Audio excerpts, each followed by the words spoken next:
I'd like to tell you about the strangest secret in the world. Some years ago, the late Nobel Prize-winning Dr. Albert Schweitzer was being interviewed in London, and a reporter asked him, "Doctor, what's wrong with men today?" And the great doctor was silent a moment, and then he said, "Men simply don't think." It's about this that I want to talk with you. We live today in a golden age. This is an era that man has looked forward to, dreamed of, and worked toward for thousands of years. But since it's here, we pretty well take it for granted. We in America are particularly fortunate to live in the richest land that ever existed on the face of the earth, a land of abundant opportunity for everyone. But do you know what happens? Well, let's take 100 men who start even at the age of 25. Do you have any idea what will happen to those men by the time they're 65?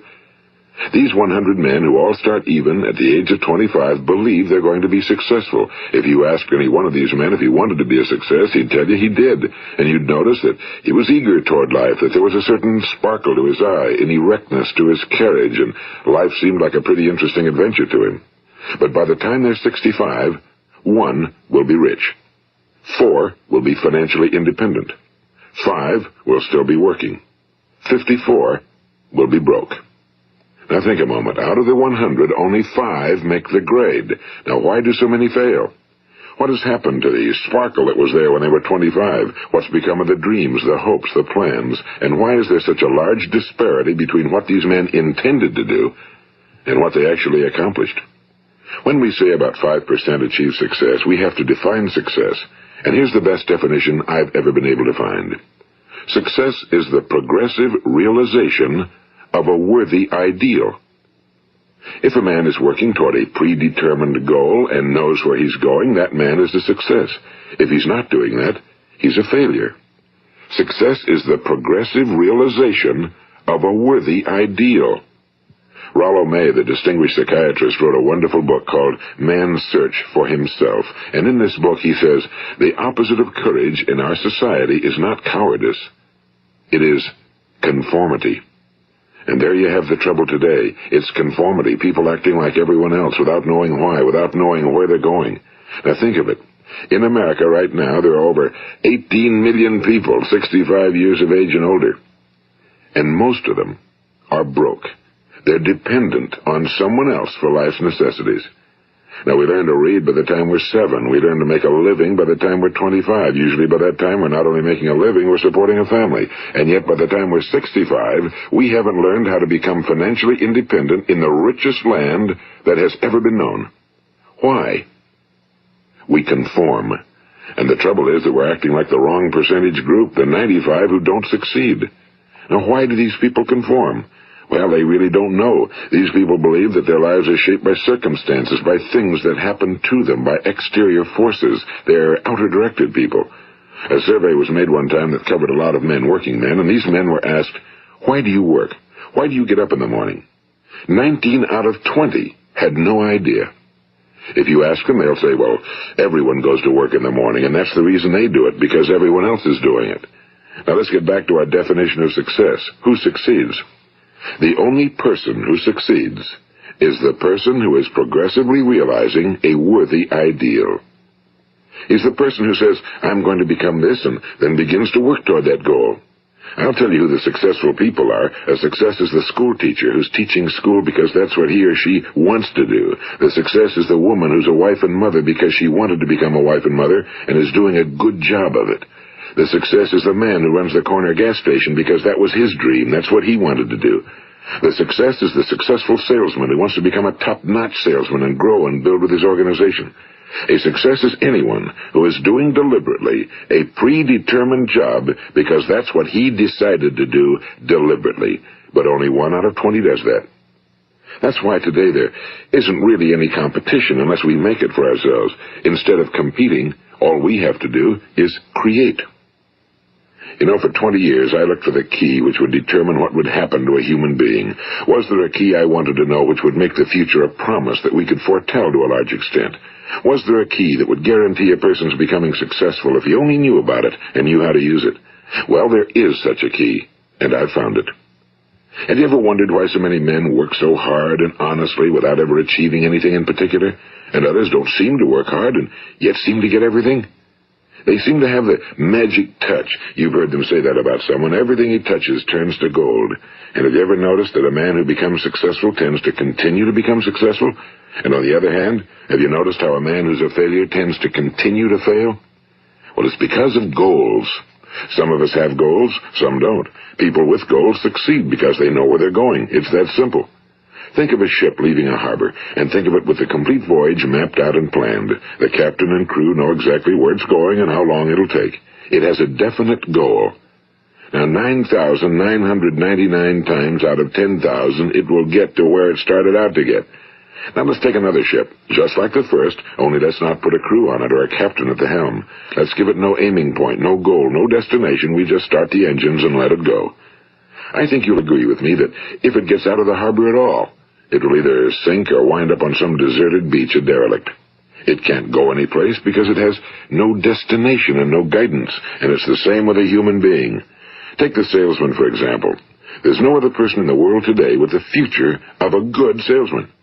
Selling is the world's highest paid profession, if we're good at it and if we know where we're going. Every company needs top-notch salesmen, and they reward those men. The sky's the limit for them. But how many can you find? Someone once said the human race is fixed, not to prevent the strong from winning, but to prevent the weak from losing.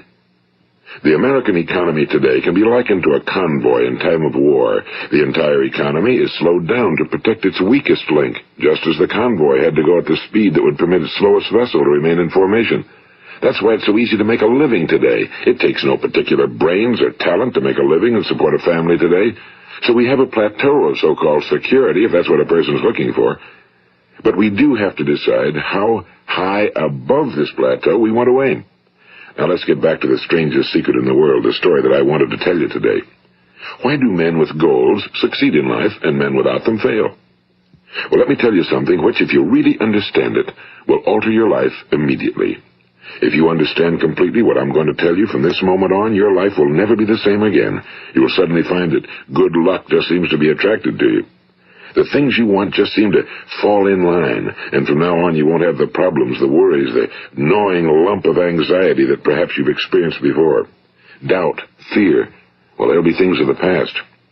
Here's the key to success and the key to failure. We become what we think about. Now let me say that again. We become what we think about. Throughout all history, the great wise men and teachers, philosophers and prophets have disagreed with one another on many different things. It's only on this one point that they are in complete and unanimous agreement. Listen to what Marcus Aurelius, the great Roman emperor, said. A man's life is what his thoughts make of it.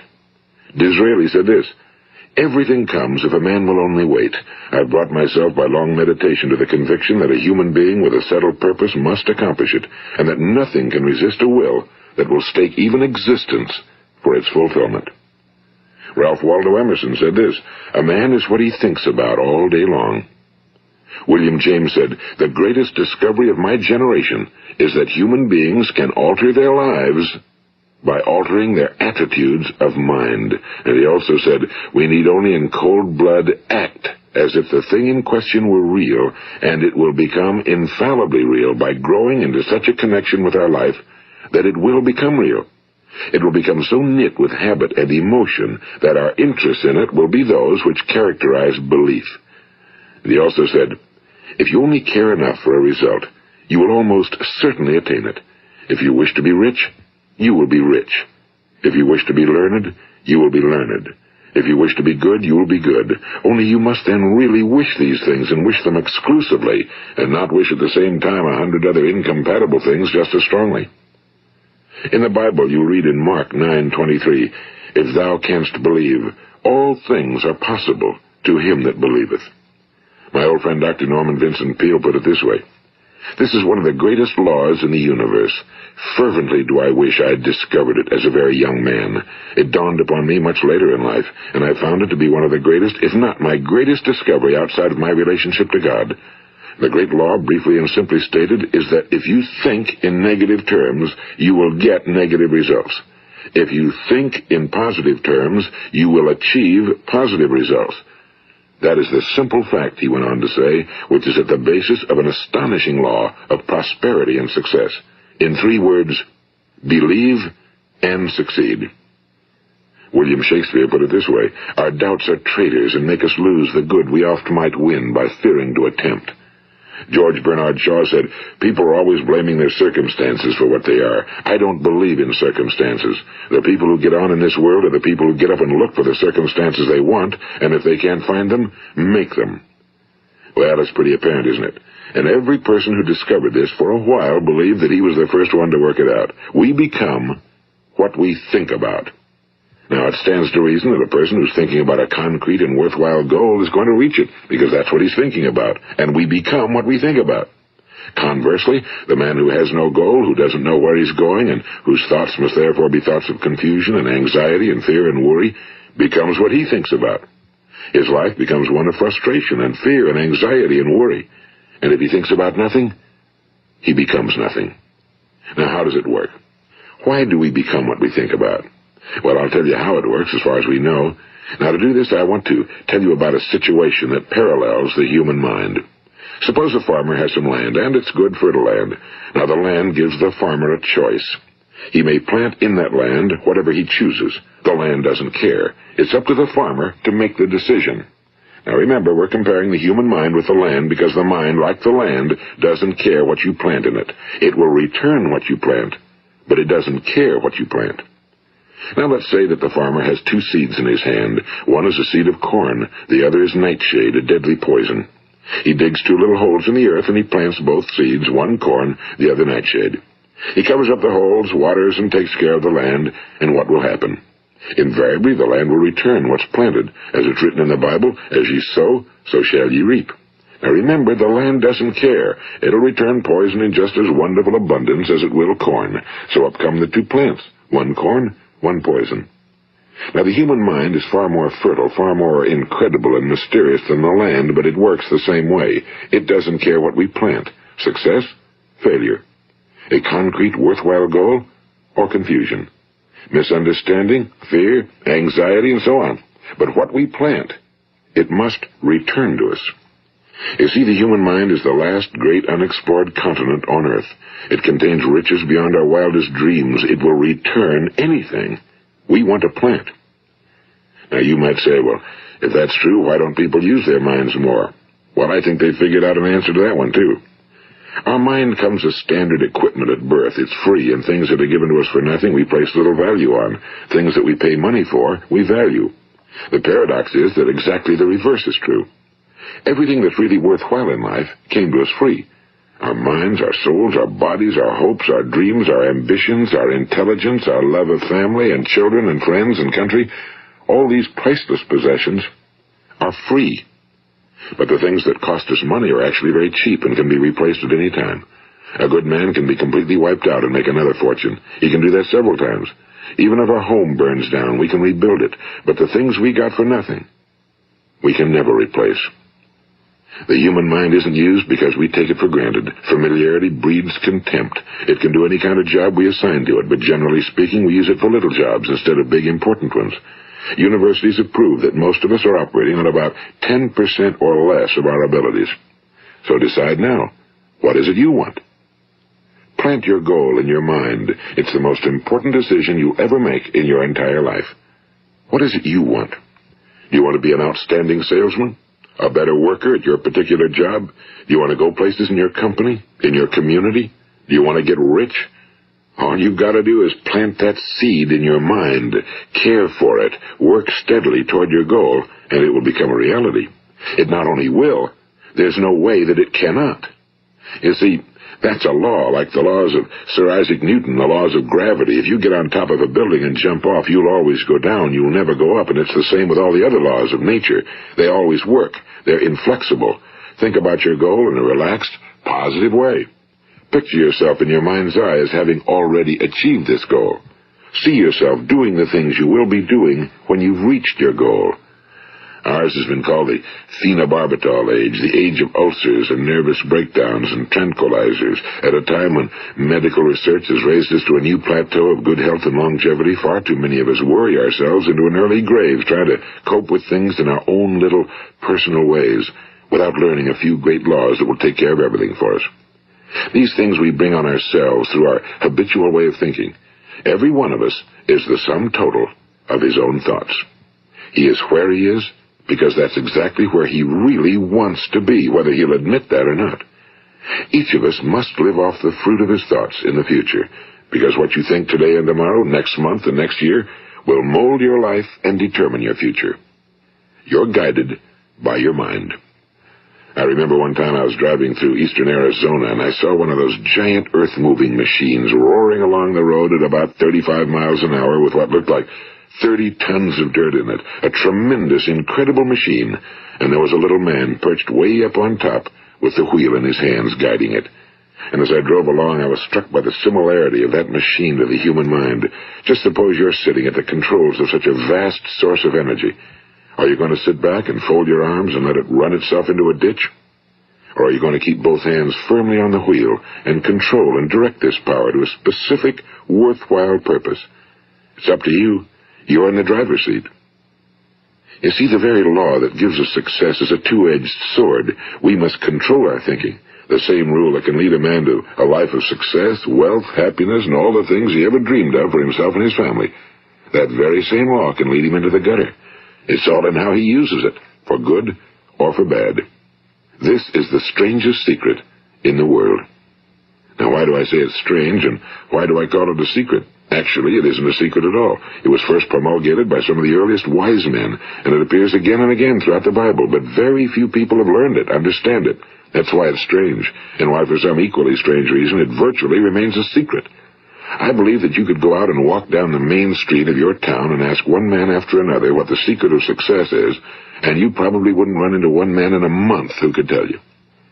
Now, this information is enormously valuable to us if we really understand it and apply it. It's valuable to us not only for our own lives, but the lives of those around us, our families, employees, associates, and friends. Life should be an exciting adventure. It should never be a bore. A man should live fully, be alive. He should be glad to get out of bed in the morning. He should be doing a job he likes to do because he does it well. One time I heard Grove Patterson, the great late editor-in-chief of the Toledo Daily Blade, make a speech, and as he concluded his speech, he said something I've never forgotten. He said, "My years in the newspaper business have convinced me of several things. Among them, that people are basically good, and that we came from someplace, and we're going someplace. So we should make our time here an exciting adventure. The architect of the universe didn't build a stairway leading nowhere." And the greatest teacher of all, the carpenter from the plains of Galilee, gave us the secret time and time again. As ye believe, so shall it be done unto you. I've explained the strangest secret in the world and how it works. Now, on this side, I want to explain how you can prove to yourself the enormous returns possible in your own life by putting this secret to a practical test. I want you to make a test that will last 30 days. It isn't going to be easy, but if you'll give it a good try, it will completely change your life for the better. Now, back in the 17th century, Sir Isaac Newton, the English mathematician and natural philosopher, gave us some natural laws of physics which apply as much to human beings as they do to the movement of bodies in the universe. And one of these laws is that for every action, there is an equal and opposite reaction. Simply stated, as it applies to you and me, it means we can achieve nothing without paying the price. The results of your 30-day experiment will be in direct proportion to the effort you put forth. To be a doctor, you must pay the price of long years of difficult study. To be successful in selling, and remember that each of us succeeds to the extent of his ability to sell. Selling our families on our ideas, selling education in schools, selling our children on the advantages of living the good and honest life, selling our associates and employees on the importance of being exceptional people. To, of course, the profession of selling itself. But to be successful in selling our way to the good life, we must be willing to pay the price. Now, what is that price? Well, it's many things. First, it's understanding emotionally, as well as intellectually, that we literally become what we think about, that we must control our thoughts if we're to control our lives. It's understanding fully that as ye sow, so shall ye reap. Second, it's cutting away all fetters from the mind and permitting it to soar as it was divinely designed to do. It's the realization that your limitations are self-imposed and that the opportunities for you today are enormous beyond belief. It's rising above narrow-minded pettiness and prejudice. And third, it's using all your courage to force yourself to think positively on your own problem, to set a definite and clearly defined goal for yourself, to let your marvelous mind think about your goal from all possible angles, to let your imagination speculate freely upon many different possible solutions, to refuse to believe that there are any circumstances sufficiently strong to defeat you in the accomplishment of your purpose, to act promptly and decisively when your course is clear, and to keep constantly aware of the fact that you are, at this moment, standing in the middle of your own acres of diamonds, as Russell Conwell used to point out. And fourth, save at least 10% of every dollar you earn.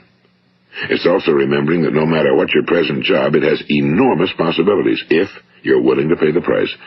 Now let's just go over the important points in the price each of us must pay to achieve the wonderful life that can be ours. It is, of course, worth any price. 1. You will become what you think about. 2. Remember the word imagination and let your mind begin to soar. 3. Courage. Concentrate on your goal every day. 4. Save 10% of what you earn. And 5. Action. Ideas are worthless unless we act on them. Now, I'll try to outline the 30-day test I want you to make. Keep in mind that you have nothing to lose by making this test and everything you could possibly want to gain. There are 2 things that may be said of everyone. Each of us wants something, and each of us is afraid of something. I want you to write on a card what it is you want more than anything else.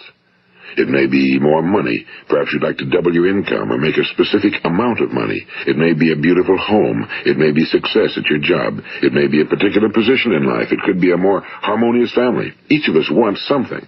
Now write down on your card specifically what it is you want. Make sure it's a single goal and clearly defined. You needn't show it to anyone, but carry it with you so that you can look at it several times a day. Think about it in a cheerful, relaxed, positive way each morning when you get up, and immediately you have something to work for, something to get out of bed for, something to live for. Look at it every chance you get during the day and just before going to bed at night. And as you look at it, remember that you must become what you think about, and since you're thinking about your goal, you realize that soon it will be yours. In fact, it's yours really the moment you write it down and begin to think about it. Look at the abundance all around you as you go about your daily business. You have as much right to this abundance as any other living creature. It's yours for the asking. Now we come to the difficult part. Difficult because it means the formation of what is probably a brand new habit, and new habits are not easily formed. Once formed, however, it will follow you for the rest of your life. Stop thinking about what it is you fear. Each time a fearful or negative thought comes into your consciousness, replace it with a mental picture of your positive and worthwhile goal. And there will come times when you'll feel like giving up. It's easier for a human being to think negatively than positively. That's why only 5% are successful. You must begin now to place yourself in that group. For 30 days, you must take control of your mind. It will think about only what you permit it to think about. Each day for this 30-day test, do more than you have to do. In addition to maintaining a cheerful, positive outlook, give of yourself more than you've ever done before. Do this knowing that your returns in life must be in direct proportion to what you give. The moment you decide on a goal to work toward, you're immediately a successful person. You are then in that rare and successful category of people who know where they're going.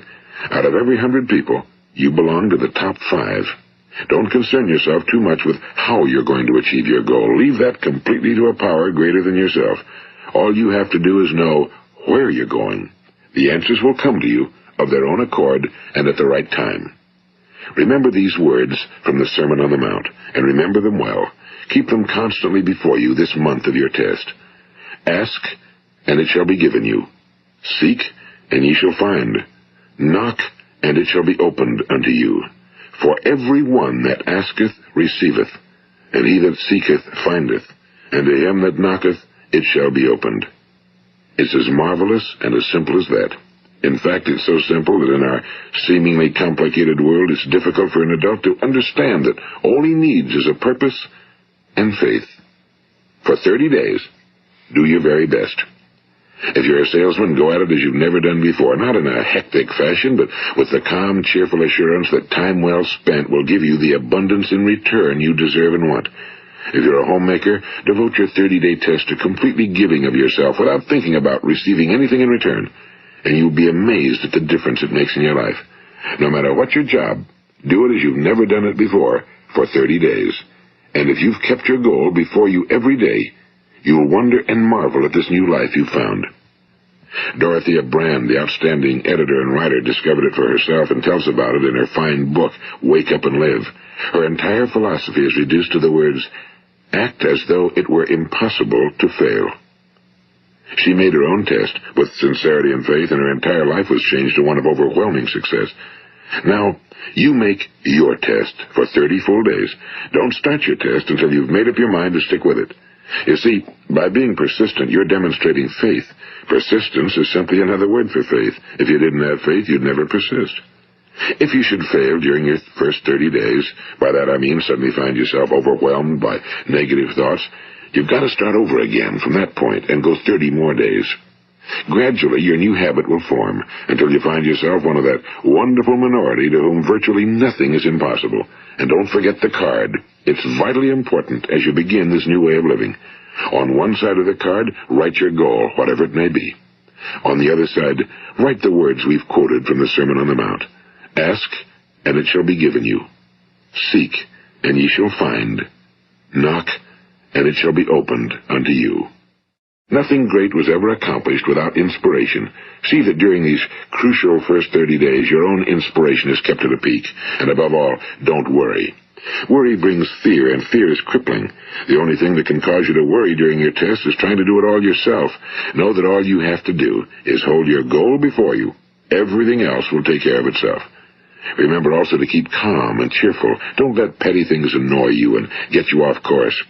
Now, since making this test is difficult, some will say, why should I bother? Well, look at the alternative.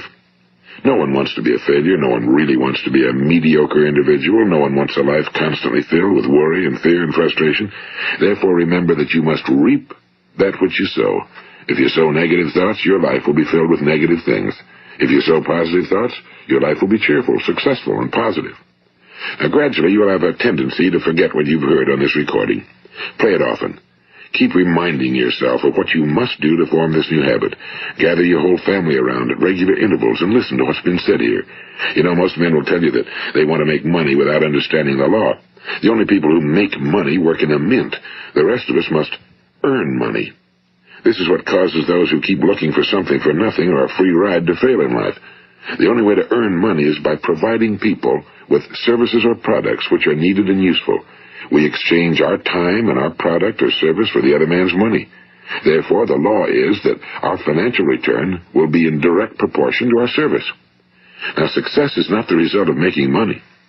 Making money is the result of success, and success is in direct proportion to our service.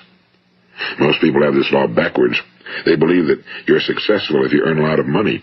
The truth is that you can only earn money after you're successful. It's like the story of the man who sat in front of the stove and said to it, "Give me heat, and then I'll add the wood." How many men and women do you know, or do you suppose there are today, who take the same attitude toward life? There are millions. We've got to put the fuel in before we can expect heat. Likewise, we've got to be of service first before we can expect money. Don't concern yourself with the money. Be of service. Build, work, dream, create. Do this, and you'll find there's no limit to the prosperity and abundance that will come to you. Prosperity, you know, is founded upon a law of mutual exchange. Any person who contributes to prosperity must prosper in turn himself. Sometimes the return will not come from those you serve, but it must come to you from someplace, because that's the law. For every action, there is an equal and opposite reaction. As you go daily through your 30-day test period, remember that your success will always be measured by the quality and quantity of service you render, and money is a yardstick for measuring this service. No man can get rich himself unless he enriches others. Now, there are no exceptions to a law. You can drive down any street in America and from your car estimate the service that's being rendered by the people living on that street. Had you ever thought of this yardstick before? It's interesting. Some, like ministers and priests and other devoted people, measure their returns in the realm of the spiritual, but again, their returns are equal to their service. Once this law is fully understood, any thinking person can tell his own fortune. If he wants more, he must be of more service to those from whom he receives his return. If he wants less, he has only to reduce his service. This is the price you must pay for what you want. If you believe you can enrich yourself by deluding others, you can end only by deluding yourself. It may take some time, but just as surely as you breathe, you'll get back what you put out. Don't ever make the mistake of thinking you can avert this. It's impossible. The prisons and the streets where the lonely walk are filled with people who tried to make new laws just for themselves. We may avoid the laws of man for a while, but there are greater laws that cannot be broken. An outstanding medical doctor recently pointed out 6 steps that will help you realize success. 1. Set yourself a definite goal. 2. Quit running yourself down. 3. Stop thinking of all the reasons why you cannot be successful and instead think of all the reasons why you can. 4. Trace your attitudes back through your childhood and try to discover where you first got the idea you couldn't be successful, if that's the way you've been thinking. 5. Change the image you have of yourself by writing out a description of the person you would like to be. And 6. Act the part of the successful person you have decided to become. The doctor who wrote those words is a noted West Coast psychiatrist, Dr. David Harold Fink. Do what the experts since the dawn of recorded history have told you must do. Pay the price by becoming the person you want to become. It's not nearly as difficult as living unsuccessfully. Make your 30-day test, then repeat it again, and each time it will become more a part of you until you'll wonder how you could ever have lived any other way. Live this new way, and the floodgates of abundance will open and pour over you more riches than you may have dreamed existed. Money? Yes, lots of it. But what's more important, you'll have peace. You'll be in that wonderful minority who lead calm, cheerful, successful lives. Start today. You have nothing to lose, but you have a whole life to win. This is Earl Nightingale, and thank you.